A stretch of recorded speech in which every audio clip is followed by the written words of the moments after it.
they can surprise you and come up with things. They can be hilarious. What's amazing to me is that I've been sitting around watching these goats eat for close to about a year and a half now, and I'm still not tired of just watching them eat. They're endlessly fascinating. They are not good for your productivity if you happen to work from home and hire the goats, because you'll find you'll spend more time outside watching the goats than inside doing your work. My name is Alex Bowman. I am owner and operator of Goat Patrol, which is a targeted grazing business. I have a herd of goats that I take out to clear unwanted vegetation.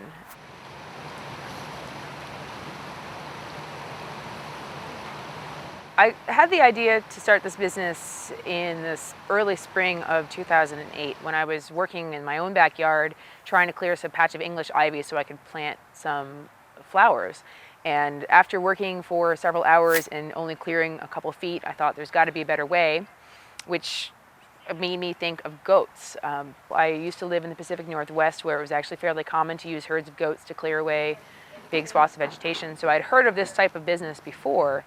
And when I thought about North Carolina, and especially the Triangle region, I thought that goats would actually be a great fit just because of the climate and the culture here, and the pervasive overgrown backyards. The people that are most inclined to hire goats to take care of their yards are people who have a more open mind and are willing to try new things. In general, yeah, I get a lot of free thinkers are hiring the Goat Patrol.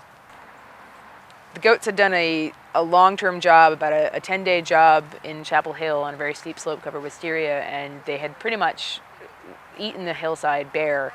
And I went in to speak with the couple that lived there, and the couple happened to be a retired couple who were really interesting, and they offered me some tea, and we sat down, and next thing I know, it had been half an hour, and I suddenly realized that the goats had finished what they were there to do, and said, "Oh, we really should get back outside so I can pack up the goats because I think they're done."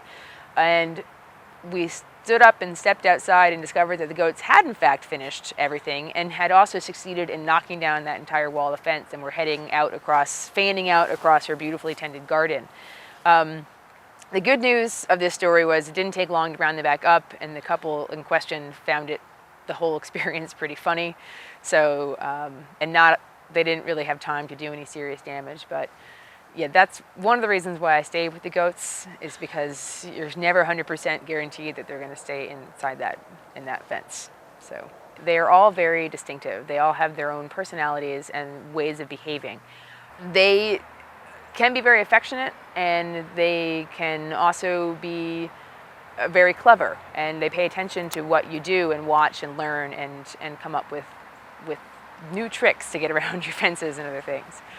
A great number of my customers tell me that they miss them when they leave and miss having them around outside. So it's always an adventure, and it's a learning process, and it's not like using a lawnmower that you put in the shed at the end of the day and forget about until you need it again. These are animals that need constant care and attention, and minds of their own. So. Is this your time in the spotlight, Priscilla?